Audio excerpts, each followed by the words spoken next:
దేవుడు మనకి మైండ్ ఫ్యాకల్టీస్ని ఇచ్చాడు. అంటే దేవుడు మనకి మెదడుని ఇచ్చాడు. ఆ మెదడుతో మనం చాలా కార్యాలు మనం చేయొచ్చు. దాన్నే అంతరంగాలు అన్నారు. ఏమన్నారు? అంతరంగాలు అన్నారు. అంతరంగాలు అంటే మైండ్ ఫ్యాకల్టీస్. మైండ్కి నిజంగా కొన్ని అద్భుతమైన శక్తి ఉందండి. మన మెదడుకి మెదడును ఉపయోగించుకుని ఒక విషయాన్ని గ్రహించగలుగుతాం. ఆ మెదడుకి ఏముంటుందంటే రేషనాలిటీ ఉంటుంది, అంటే విచక్షణ ఉంటుంది మెదడుకి. అదేవిధంగా మన యొక్క ఆ చదివినటువంటి దాన్ని మరలా రిమెంబర్ చేసుకోవచ్చు, రీకలెక్టివిటీ ఉంటుంది. ఇలా చెప్పుకోవాలంటే చాలా విషయాలు ఉన్నాయి, అవన్నీ చెప్పడం నా ఉద్దేశం కాదు. కానీ ప్రాముఖ్యంగా మెదడుకు ఉండేటువంటిది రేషనాలిటీ. ఏది మంచి ఏది చెడు అనేటువంటి ఆ వివేచన దేవుడు మనకు అనుగ్రహించారు. అర్థమవుతుందండి? ఏది మంచి ఏది చెడు అనేటువంటి వివేచన జ్ఞానాన్ని ప్రభువు ఇచ్చాడు. దేవుని వాక్యాన్ని వింటున్నప్పుడు ఆ వివేచన ఆత్మను అడగాలి. అపోస్తలుడైన పౌలు ఏమంటే బెరే సంఘానికి వెళ్ళినప్పుడు, బెరే సంఘం అట అపోస్తలుడైన పౌలు అంటే గొప్ప దేవుని సేవకుడు వాక్యం చెప్తున్నప్పుడు కూడా వాళ్ళు వివేచన కలిగి ఏం చేశారు? వాళ్ళు దేవుని వాక్యాన్ని విన్నారు. అపోస్తలుడైన పౌలు వాక్యానుసారంగా చెప్తున్నాడా లేదా అని చెప్పి పరిశీలన చేస్తూ వారు దేవుని వాక్యాన్ని వినాలి. నేను అంటాను, ఆత్మవరాల్లో చాలా ప్రాముఖ్యమైనది ఏంటో తెలుసా? ఆత్మను వివేచించేటువంటి వరం. ఆ వరం ప్రభువుని అడిగినప్పుడు నువ్వు దేవుని వాక్యాన్ని జాగ్రత్తగా వినగలుగుతావు. సో అబద్ధ బోధలకి నువ్వు ఏమండి వారి వైపు మొగ్గు చూపకుండా నీ భక్తి జీవితాన్ని కాపాడుకోగలుగుతావు. ప్రపంచంలో ఒక వ్యక్తి ఉన్నాడు. ఆ వ్యక్తి చాలా జ్ఞానవంతుడండి, చాలా పాండిత్యం సంపాదించినటువంటి వాడు, చాలా చరిత్ర పుస్తకాల మీద చాలా పట్టు ఉన్నటువంటి వ్యక్తి. తన స్నేహితులు కూడా ఉన్నారు అతనికి ప్రపంచవ్యాప్తంగా. ఒకరోజు తన స్నేహితులందరూ కూడా అతని దగ్గరికి వచ్చి, అయ్యా, నీవు క్రైస్తవుల యొక్క ప్రధానమైనటువంటి బేస్ యేసుక్రీస్తు ప్రభువారి పుట్టుక, మరణము, పునరుత్థానం, ఈ మూడింటిని వారు ఎక్కువగా నమ్ముతారు. నిజంగా క్రైస్తవ్యం ఈ రోజున ఇంత బలంగా ఉండటానికి యేసుక్రీస్తు ప్రభు జనన, మరణ, పునరుత్థానాలే అవి ఆలంబనగా ఉన్నాయి, చాలా బేస్గా ఉన్నాయి. అందుని బట్టి నువ్వేం చేస్తావో తెలియదు. కొన్ని కోట్ల రూపాయలు నీకు ఇస్తున్నాం, నువ్వు యేసు ప్రభు వారు సంచారం చేసినటువంటి యూదయ, గలిలయ, సమరయ అనే ప్రాంతాలకు వెళ్ళు, ఇశ్రాయేల్ దేశానికి వెళ్ళు, ప్రక్కన ఐగుప్తుకు వెళ్ళు. సో ఆ ప్రాంతాలని కూడా సంచారం చేసి ఎట్టకేలకు నువ్వు యేసుక్రీస్తు ప్రభు వారు ఒక అభూత కల్పన. యేసు ప్రభు అనేటువంటి వ్యక్తి ఈ లోకంలో పుట్టలేదు.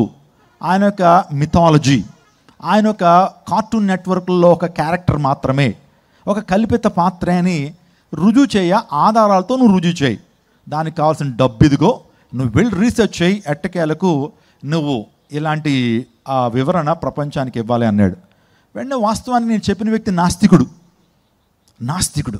సో ఖచ్చితంగా అని చెప్పి తన టీంని వేసుకు వెళ్ళాడు. ఆ తర్వాత ఇజ్రాయెల్ దేశానికి వెళ్ళాడు. ఇజ్రాయెల్ దేశంలో ప్రధానమైనటువంటి జిల్లాలుగా ఉన్నటువంటి యూదయ, సమరయ, గలిలయ ప్రాంతాలకు వెళ్ళాడు. అనేకమైన పుస్తకాలు అతను చదవటం మొదలుపెట్టాడు. యూదా చరిత్రకు సంబంధించిన పుస్తకాలు చదివాడు. యూదా చరిత్రను రాసినటువంటి కొంతమంది చరిత్రకారులు ఉన్నారు. వారిలో ప్రధానంగా చెప్పాలంటే సో యూసిఫస్ అనేటువంటి వ్యక్తి, యూదా చరిత్రకారుడు జోసిఫస్ అనే వ్యక్తి ఉన్నాడు, యూదా చరిత్రకారుడు. అతను ఒక పుస్తకాన్ని ప్రపంచానికి అందించాడు. ఆ పుస్తకం ఏంటంటే యాంటిక్విటీస్ ఆఫ్ జ్యూస్. నా దగ్గర ఆ పుస్తకం ఉంది, నా లైబ్రరీలో. యూదా చరిత్రను అంతా కూడా యేసుక్రీస్తు ప్రభు గురించి, యేసుక్రీస్తు ప్రభు మరణించిన జస్ట్ 31 ఇయర్స్కి చరిత్రలో ఉంటాడు ఆ వ్యక్తి రాశాడు. ఆ తర్వాత ఆ యొక్క సమకాలికులు చాలామంది చరిత్రకారులు ఉన్నారు. సుటోనియస్ అంటే ఒక చరిత్రకారుడు, ప్లినీ ద యంగర్ అంటే చరిత్రకారులు. ఆ తర్వాత అనేక మంది చరిత్రకారులు చెప్పిన వివరాలన్నీ కూడా ఆ వ్యక్తి చదివి, యేసు ప్రభు నిజంగా ఉన్నాడా, చరిత్రలో ఆయన గురించినటువంటి ఆనవాళ్ళు ఏంటి, జీసస్ క్రైస్ట్ అనేటువంటి వ్యక్తి ఈ చరిత్రను 2 భాగాలుగా చేశాడని ఇప్పటికీ కూడా చెప్తారు. The birth of Jesus Christ he's divided the entire human history into 2 major parts. మనం ఈ రోజున క్రీస్తు శాఖలో ఉన్నాం కదండి, లేకపోతే శాలివాహన శాఖలోనూ శాతవాహన శాఖలో ఉన్నామా? అందరూ ఒప్పుకోవాల్సిందే. మీరు ఏ శాఖ డేట్ వేస్తున్నామంటే ఏడి అని రాసి వేయాలి డేటు. వాస్తవానికి ఏడి అని రాయం, కానీ డేట్ వేసిన ప్రతి ఒక్కరికి ముందు ఏడి అనేది ఉంటుంది. ఏడి అంటే అన్నా డొమిని అంటారు. అంటే అన్నా డొమిని అంటే in the year of lord Jesus అని అర్థం.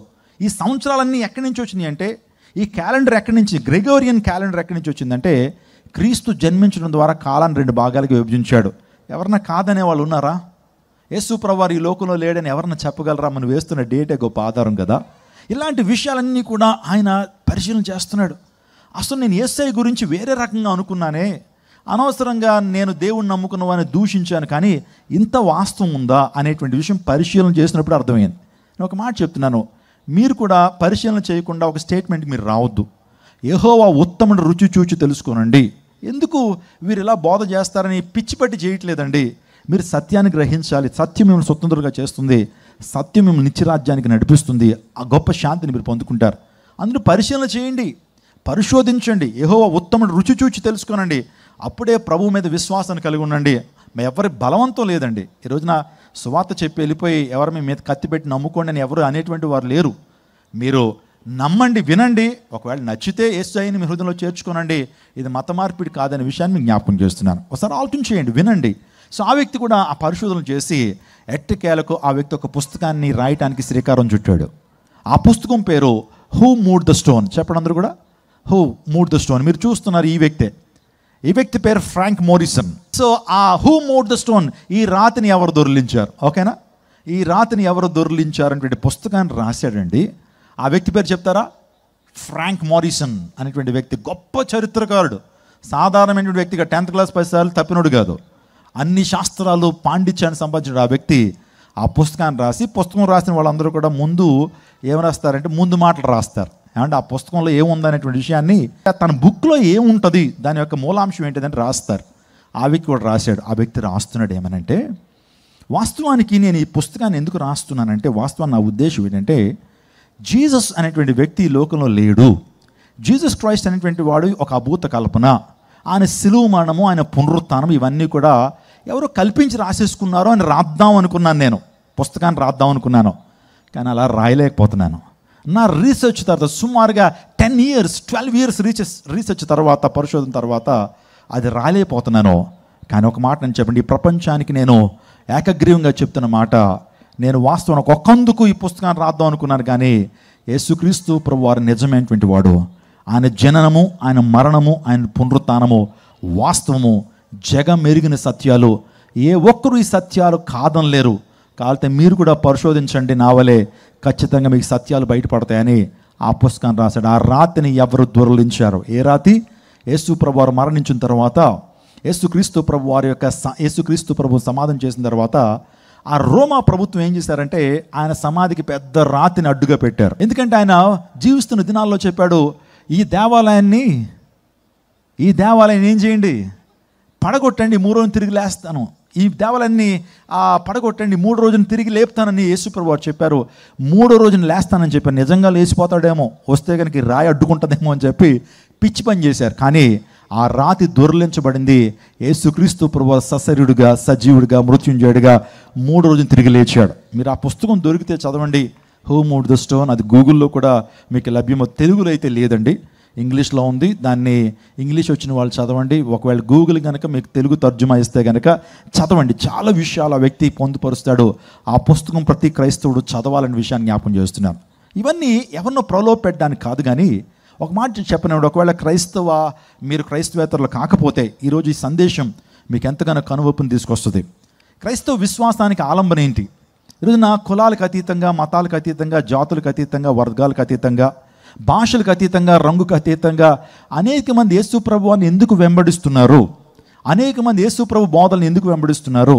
సో మేము యేసయ్యను వెంబడిస్తే మా జీవితాల్లో మేలు కలుగుతుందని ఒక విశ్వాసం ఎందుకు వస్తున్నారంటే, క్రైస్తవ్యానికి కొన్ని పునాదులు ఉన్నాయి. ఆ పునాదులను ఇప్పటి వరకు ఏ ఒక్కళ్ళు కూడా బద్దలు కొట్టలేకపోతున్నారు. చాలామంది క్లెయిమ్స్ చేస్తున్నారు, ఏదో ఆ పునాదులను కదపాలనుకుంటున్నారు. కానీ ఆ పునాదులు ఏం చేయబట్టలేదు, కదలబడట్లేదు. క్రైస్తవ విశ్వాసానికి ఆలంబన ఒకటి చెప్తాను. వాట్ ఈస్ ద మెయిన్ నిరీక్షణ, what is the main thing of Christianity అంటే, ఒక దేవుని సేవకుడు అన్నాడు, the basic hope of Christianity is an empty tomb అన్నాడు. The basic hope of Christianity is an empty tomb అంటే దాని అర్థం ఏంటంటే, క్రైస్తవుని యొక్క ప్రధానమైన నిరీక్షణకు ఆధారం ఏంటంటే యేసుక్రీస్తు ప్రభు యొక్క పునరుత్థానము. స్తోత్రం చెప్పండి. అంటే మన నిరీక్షణకు ఆధారం ఏంటి? ఒకవేళ పునరుత్థానం గనక ఈ లోకంలో జరగకపోతే, అంటే యేసు ప్రభు 3 రోజులు తిరిగి లేపబడకపోతే, ఆయన మరణాన్ని తిరిగి జయించకపోతే, నేను చెప్పేటువంటి ఈ ప్రకటన వ్యర్థం. మీరు బ్యాగులు సర్దుకుని ఇంటికి వెళ్ళిపోవచ్చు. ఈరోజున ప్రతి దైవజనుడు, ప్రపంచవ్యాప్తంగా ఉన్నటువంటి ఏ దైవజనుడైనా సరే వాక్యాన్ని చెబుతూ యేసుక్రీస్తు ప్రభు నమ్ముకోండి అని చెప్తున్నాడా? ఒకవేళ కనుక పునరుత్థానం కనుక జరగకపోతే మేము ప్రకటిస్తున్న సువార్త వ్యర్థం. మీరు ఇలా కూర్చోవటం వ్యర్థం. మ్యూజిషియన్స్ అలా మ్యూజిక్ ప్లే చేయడం వ్యర్థం. ఇక్కడ దేవుని సేవకులు ఇలా కూర్చుని మనమంతా ఈ కార్యక్రమాలు చేయడం వ్యర్థం. యేసుక్రీస్తు ప్రభు వారి పునరుత్థానమే మన జీవితానికి ఆలంబన, మన నిరీక్షణకు ఆలంబన అనే విషయాన్ని మీకు జ్ఞాపకం చేస్తున్నాను. ఒక మాట నేను చెప్పనివ్వండి, యేసుక్రీస్తు ప్రభు అంటే దేవాదేవుడు ఈ లోకానికి వచ్చి కాలచక్రాన్ని 2 భాగాలకు విభజించాడు. అనేకమైనటువంటి గొప్ప బోధన ఆయన చేశాడు. యేసుప్రభు ఎందుకు ఈ లోకానికి వచ్చాడనంటే చాలామంది అనుకుంటే స్వస్థపరచడానికి, అనేక మంది రోగులకు విడుదల ఇవ్వడానికి వచ్చాడు అని అనుకుంటారు. ప్రధానంగా యేసుప్రభు ఎందుకు ఈ లోకానికి వచ్చాడంటే రోగులను స్వస్థపరచ మాత్రం కొరకే కాదు. ఆయన ప్రధాన ఉద్దేశము మానవులు ఏ పాపం చేతే మానవుడు ఈరోజు సతమతం అవుతున్నాడో, ఏ పాపం ద్వారా అయితే అతను నిత్య నరకాగ్ని గుండానికి వెళ్ళిపోతున్నాడో, ఏ పాపం అయితే నిన్ను పట్టి పీడిస్తూ శాంతి లేకుండా చేస్తుందో, ఆ పాపం నుంచి మనిషిని విడుదల చేయడానికి ఆయన రక్షక నామధేయుడిగా ఈ లోకానికి వచ్చాడు. నేను రాత్రి చెప్పాను, నేను సర్వపాపాలు పోవాలంటే రక్తం చిందించబడాలి. ఆ రక్తము మేకలదో, కోడెలదో, కొంగలదో, చిన్నపిల్లలతో అయితే సరిపోదు. ఆ రక్తము సాక్షాత్తు దేవాది దేవుడే నరావతారికి ఈ లోకానికి వచ్చి తన అమూల్యమైన రక్తాన్ని కార్చినప్పుడు ఆ రక్తంలో విశ్వాసం ఉంచితే మనిషికి పాపక్షమాపణ ఉంటుంది. ప్రజాపతి దేమ ఆత్మానం వ్యజ్ఞానం యజ్ఞప్రాయ కృత్వ. దాని అర్థం ఏంటంటే ప్రజాపతి అనేటువంటి వాడు ఈ లోకానికి వస్తాడు. పుడమి యొక్క పాప భారాన్ని మోసేటువంటి ప్రజాపతి ఈ లోకానికి నరావతారిగా వస్తే ఆయనకు యజ్ఞం చేయాలి. ఆ యజ్ఞంలో ఆయన దహన బలిపశువు అవ్వాలి, ఆయనే మరణించాలి. యేసుక్రీస్తు ప్రభు ఈ రోజున పరిశుద్ధులైనటువంటి దేవుడై ఉండి నాలో పాపం ఉందని ఎవరు స్థాపించగలరని చెప్పిన యేసుక్రీస్తు ప్రభువారు ఆయన పరిశుద్ధమైన నిష్కలంకమైన రక్తాన్ని కార్చారు. ఈ రక్తంలో మీరు విశ్వాసం ఉంచితే చాలు, మీరు పాపక్షమాపణ పొందుకుంటారని ప్రభువు చెప్పారు. సో ఆయన రక్షక నామధేయుడు. ఆయన యేసు అనే మాటకు అర్థం ఏంటంటే రక్షకుడు. ఈరోజు చూడండి, ఇంగ్లీష్లో జీసస్ అంటాం, హిందీలో ఈసా అంటాం, ఆ తర్వాత ఇంకా మనము గ్రీకు భాషలో యాషువా అంటాం. సో యేసుక్రీస్తు ప్రభు అంటే ఏమంటే భాషలు ఇన్ని ఉన్నాయి కదండి, పేర్లు మారవు కదా. నా పేరు నరేష్ అండి, ఏ భాషలోకి వెళ్ళినా నరేష్ అనే పిలుస్తారు కదా, మరి ఎందుకు మారిపోతాయని అంటారా? వాస్తవానికి కొన్ని భాషల్లో కొన్ని పదాలు ఉండవండి. వాస్తవానికి మనం చెప్పాలంటే మనం ఏమంటారంటే బెంగాల్ అనే ప్రాంతానికి వెళ్ళారనుకోండి, బెంగాల్ అనే ప్రాంతానికి వెళ్తే బీ ప్లేస్లో వాళ్ళు బీ పెడతారు, వి ప్లేస్లో వి పెడతారు. అంటే మనందరం కూడా రవీంద్రనాథ్ ఠాగూర్ అంటాం, ఏమంటాం? సో బెంగాలీ భాషలో వి లేదు, ఏముందంటే వీకి బదులుగా వారు బీ వాడతారు. మీరు బెంగాల్ వెళ్ళి రవీంద్రనాథ్ ఠాగూర్ అనేది తప్పు చెప్తున్నావు నువ్వు, మా రవీంద్రనాథ్ ఠాగూర్ అంటారు. శివ అని వాళ్ళు అనరు, శిబావ్ అంటారు. అంటే అర్థం ఏంటంటే బా ఉపయోగిస్తారు. ఒక్కొక్క భాషకి ఆ ఒక్కొక్క ప్రత్యేకమైన నిర్దిష్టమైనటువంటి ఆ విషయాలు ఉంటాయి. సో తెలుగు భాషలో ఎన్ని అక్షరమాల 56 ఆల్ఫాబెట్స్, కానీ ఇంగ్లీష్ భాషలో 26 అని లేవు. ఒక భాషకి మారుగా ఉంటుంది కాబట్టి కొన్ని భాషలు ఆ రక్షకుడు అనేటువంటి ఆ అర్థం ఆ భాషలో ఏది వస్తుందో అది పెట్టడం జరిగింది. తెలుగులో రక్షకుడు అనేటువంటి ఆ భావం వచ్చేటువంటిది యేసు, ఇంగ్లీష్లో సేవియర్ అనేటువంటి ఆ మాటకు జీసస్, ఆ తర్వాత గ్రీకులో యాషువా అంటే రక్షకుడు.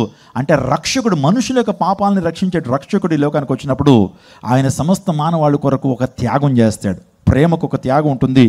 ప్రేమిస్తున్నాను చెప్పినటువంటి దేవుడు మన దేవుడు ఆయన రుజువులతో ఆయన యొక్క త్యాగాన్ని మన మీద, లేకపోతే ఆయన త్యాగం చేసి ఆ ప్రేమను మనపై ఆయన రుజువుపరుచుకున్నాడు. నా మాట చెప్పనివ్వండి, ఒక మాట చెప్పనివ్వండి. ఈ లోకంలో చాలామంది చక్రవర్తులు ఈ లోకానికి వచ్చారు. ఒంటి చేత్తో ప్రపంచాన్ని అనేటువంటి చక్రవర్తులు మనకు తెలుసు.